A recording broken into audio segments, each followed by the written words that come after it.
एक बहुत बड़ी अपने आप में क्रांति है। 15 साल तक कोई संघर्ष, 14 साल तक कोई संघर्ष अगर चल रहा है तो वो संघर्ष सिर्फ दिखाने का संघर्ष नहीं है, वो किसान की आत्मा से निकली हुई आवाज है। आज हमारे किसान साथी यहां पर आए हैं बाहर गांवों के। मैं संक्षिप्त में ये बताना चाहता हूं आपको कि 2010 से लेकर आज तक लोकतांत्रिक तरीके से ये आंदोलन चल रहा है, लोकतांत्रिक तरीके से। और 2017 में इसी जगह पर सरकार ने पुलिस प्रशासन के बलबूते पर नींदर के किसानों को धकेल कर यहां पर उन्होंने काम चालू कर दिया।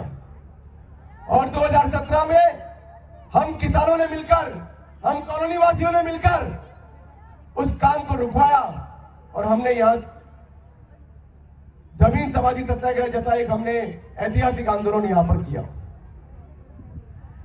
लगभग 30 दिन तक, 31 दिन तक हमारा सत्याग्रह चला और सरकार ने हमारे दबाव में आकर हमसे समझौता किया। यहां एक बात और क्लियर कर देना चाहता हूं मैं आपको कि जब हमारा आंदोलन चल रहा है तो बहुत से ऐसे लोग, चाहे वो प्रशासन के लोग हो, चाहे मीडिया के लोग हो और चाहे हमारे गांव के हमारे आपसी भाई बंधु, उन्होंने लगातार एक भ्रम फैलाने की कोशिश की।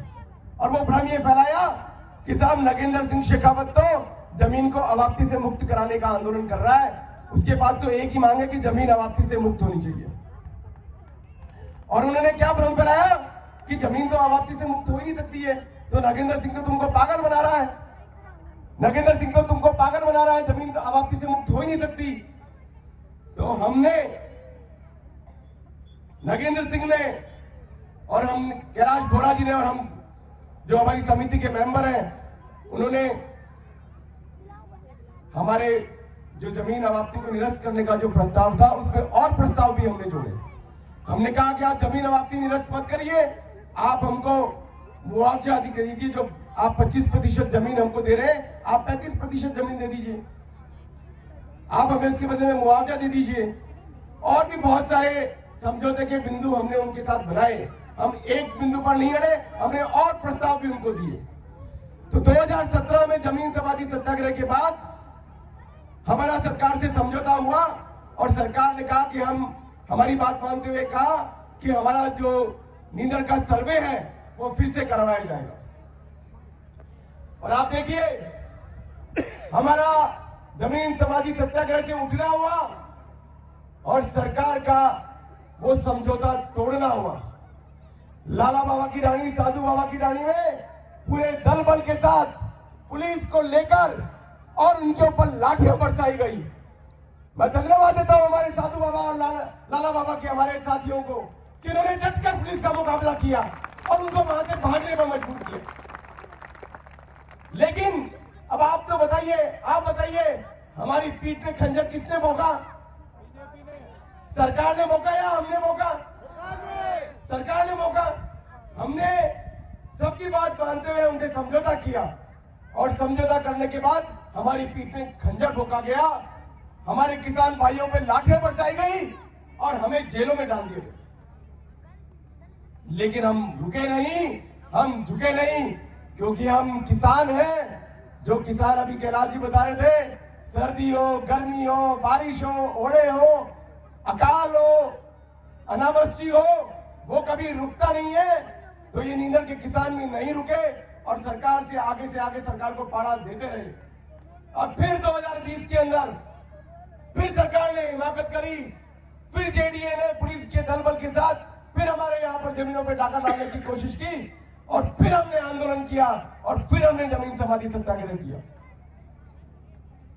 जमीन समाधि सत्याग्रह करने के बाद फिर उस समय की जो कांग्रेस की सरकार थी, उन्होंने फिर हमसे एक समझौता किया और हमें क्या झांसा दिया कि एम्पावर्ड कमेटी से आपकी मीटिंग कराएंगे। एम्पावर्ड कमेटी, आप जानते हैं एम्पावर्ड कमेटी क्या होती है? कम से कम 5 और 6 कैबिनेट मिनिस्टर की एक कमेटी होती है जिसको कि एम्पावर्ड कमेटी कहा जाता है। और जो ऐसे मुद्दे हैं जो राज्य स्तर के ऊपर विवादित मुद्दे हैं, उनको एम्पावर्ड कमेटी के समक्ष रखा जाता है। तो हमें 15 मार्च 2020 को कांग्रेस की सरकार के द्वारा एम्पावर्ड कमेटी से बात करने का प्रस्ताव दिया गया और उस दिन का दिन है, आज का दिन है। आज तक एम्पावर्ड कमेटी से हमारी मीटिंग नहीं कराई। हम मर के पच के बैठ गए, लेकिन हमारी मीटिंग नहीं कराई। अब बताइए आप, किसानों की पीठ में खंजर किसने भोंका? सरकार ने भोंका या हमने भोंका? तो ये सरकार की स्थिति है कि किसान झुकता है, किसान आगे बढ़ के झुककर उनसे समझौता करता है, उनको आगे बढ़कर प्रस्ताव देता है, उनके सामने झुककर उनको नमस्कार करता है और उनसे समझौता कर लेता है। लेकिन सरकार बार बार समझौते के नाम पर हमें झांसा देती है, हमें हमारी पीठ में खंजर भोंकती है। तो आप बताइए, क्या सरकार से समझौता करना चाहिए? क्या ऐसी सरकार से समझौता करना चाहिए? क्या सरकार से समझौता करना चाहिए? तो अब तो हमारी एक ही मांग है, जमीन अवाप्ति से मुक्त होनी चाहिए। अब हम समझौता नहीं करेंगे, अब हम नहीं झुकेंगे। पिछले 11 साल में, पिछले 14 साल में हमने समझौते भी किए, हम झुके भी, हमने उनकी मान मनोबल भी की, लेकिन अब हम समझौता नहीं करेंगे। ये आपने तय किया, मैंने तय नहीं किया। समझौता करना चाहिए कि नहीं करना चाहिए? जमीन अवाप्ति से मुक्त होनी चाहिए कि नहीं होनी चाहिए? जमीन अवाप्ति से मुक्त होनी चाहिए कि नहीं होनी चाहिए? और होनी चाहिए ना, होनी चाहिए ना, तो जोर से बोलो, होनी चाहिए। हाथ खड़े करो, सभी के हाथ खड़े कर लीजिए, दोनों हाथ खड़े कर लिया आपने। होनी चाहिए ना, होनी चाहिए ना, लड़ेंगे, लड़ेंगे, लड़ेंगे।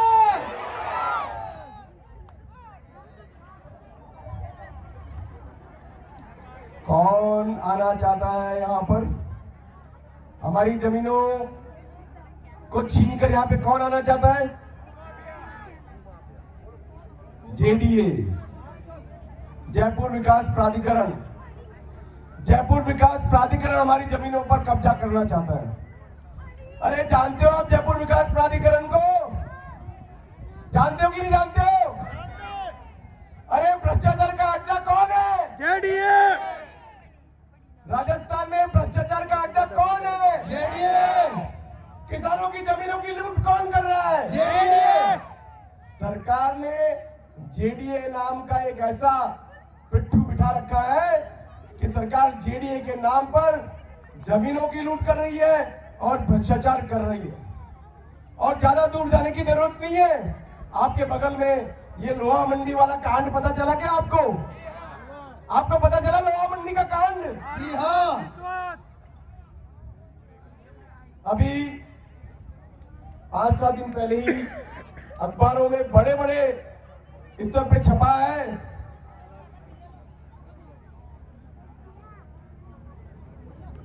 डॉक्टर नागेंद्र सिंह शेखावत तुम संघर्ष करो, डॉक्टर नागेंद्र सिंह शेखावत तुम संघर्ष करो।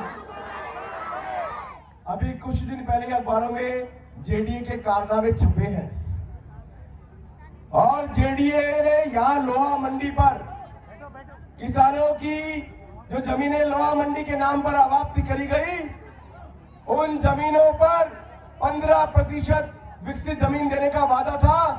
उस 15% को 25% करने के लिए 50 करोड़ की रिश्वत जेडीए के अधिकारियों को यहां से दी गई है। और ये हम नहीं कह रहे हैं, ये भजन लाल जी की सरकार बोल रही है। भजन लाल जी की सरकार में जो भ्रष्टाचार निरोधक ब्यूरो है, उसने जेडीए के अधिकारियों के खिलाफ, कर्मचारियों के खिलाफ 50 करोड़ की रिश्वत का उन्होंने मुकदमा दर्ज किया है और उस मुकदमे की परमिशन भजन लाल जी की सरकार ने दी है। तो ये तो जेडीए के कारनामे हैं। पिछली बार आपको याद होगा, जब अशोक गहलोत जी की सरकार थी तो खुद उन्होंने जेडीए के कार्यक्रम में कहा था कि जयपुर विकास प्राधिकरण तो भ्रष्टाचार का अड्डा है। जिस प्रदेश का मुख्यमंत्री खुद कह रहा है कि जेडीए भ्रष्टाचार का अड्डा है, उस जेडीए से आप क्या उम्मीद करोगे? उस जेडीए को अपनी इस पवित्र जमीन पे आने दोगे आप? नहीं, बिल्कुल नहीं। क्या हमारी नींदर की इस पवित्र धरती पे जेडी आना चाहिए? नहीं आना चाहिए। आना चाहिए? नहीं आना चाहिए। जेडी को आना चाहिए? नहीं आना चाहिए। बिल्कुल, जेडीए को यहाँ पे नहीं आने देंगे। आना चाहिए ना, हम आने ही नहीं दे रहे हैं। पिछले 14 साल से एड़ी चोटी का जोड़ लगा रहा है जेडीए। हम कह रहे हैं कि नींदड़ में ही नहीं आने देंगे, तुमको राजस्थान में भी समाप्त कर देंगे। क्या जेडीए को समाप्त करना चाहिए कि नहीं करना चाहिए? करना चाहिए। भ्रष्टाचार के अड्डे को समाप्त करना चाहिए कि नहीं करना चाहिए? करना चाहिए। तो यही बात है, आज आपने कहा है, ये बात हम गवर्नमेंट तक पहुंचाएंगे कि जेडीए जैसी भ्रष्टाचार के अड्डों को बंद किया जाए, इन जमीनों की लूट के दुकानों को बंद किया जाए। पहले लड़े थे गोरों से, पहले लड़े थे गोरों से, पहले लड़े थे गोरों से। लगातार सरकार के सामने हमने अपनी बात रखी और आप देखिए हर बार हमारे साथ किस तरीके से धोखा ये लोग करते हैं। अभी 22 नवंबर को हमारी इसी नींदड़ में फिर से बिना किसानों की सहमति के, बिना किसानों को बात करे और बिना किसानों को बताए पूरे भारी पुलिस जाब्ते के साथ फिर से नींदड़ के जमीनों पे कब्जा करने के लिए जेडीए ने यहाँ पे कदम रख दिया और सभी हमारे किसान साथियों ने मिलकर उन लोगों को यहाँ से भगाया और लगातार 22 नवंबर से लेकर आज तक हमारा अनिश्चितकालीन धरना इसी नींदड़ की जमीन पर चल रहा है। और अब तो 2 दिसंबर से 24 घंटे दिन और रात इस कड़ाके की ठंड के अंदर बिना रुके और बिना झुके अनवरत हमारा ये धरना यहाँ पर चल रहा है। और इसी कड़ी में आज हमने ये किसान पंचायत बुलाई है। ये जो लूट है नींदड़ की जमीनों की, ये केवल नींदड़ की जमीनों की लूट नहीं है, पूरे जयपुर जिले में जेडीए जगह जगह के ऊपर इसी तरीके से जमीनों को हथिया रहा है, जमीनों को लूट रहा है। आजकल एक नया चीज चली है, आपको पता होगा, देश में कानून बन चुका है कि बिना किसान की सहमति के सरकार उनकी जमीन नहीं ले सकती है। और आप देखिए इन्होंने उसकी गली निकाली है। गली क्या निकाली है? 2016 में वसुंधरा जी ने एक नया कानून बना दिया, land pulling act. Land pulling act में क्या कहा गया है कि किसानों की जमीन लेंगे और बदले में 55%, अधिक से अधिक 55% विकसित भूमि किसानों को हम देंगे। अब आप इनसे पूछिए, ये जो लोकतंत्र के नाम पर हमारे यहाँ सरकार में बैठे हैं, उन लोगों से पूछिए कि जब कानून इस बात का बना है कि बिना किसान की सहमति के आप जमीन नहीं ले सकते हो, तो फिर आप अपने स्तर पर ये कानून नहीं बना सकते कि किसान की जमीन हम ले लेंगे और उसको बदले में जमीन दे देंगे। बिना किसान की सहमति के सरकार आपकी जमीन नहीं ले सकती है। वो जयपुर के जिले में कहीं भी हो, चाहे वो राजस्थान में हो, चाहे पूरे देश में हो, किसान की सहमति के बिना उसकी जमीन नहीं ली जा सकती। तो सरकार जिस तरीके से लोकतंत्र के नाम पर मनमर्जी के कानून बना रही है और पिछले 70 सालों में जमीनों की लूट अंग्रेजों के कानून से कर रही है और आगे भी उसकी लूट जिस तरीके से जारी है, तो निश्चित रूप से हम ये कहना चाहते हैं कि क्या ऐसा कानून जो किसानों की जमीन लूट रहा है वो कानून क्या बनना चाहिए? किसानों की जमीन लूट का कानून बनना चाहिए क्या? क्या किसानों की जमीन लूटने वाला कानून बंद होना चाहिए? बंद होना चाहिए कि नहीं होना चाहिए? होना चाहिए।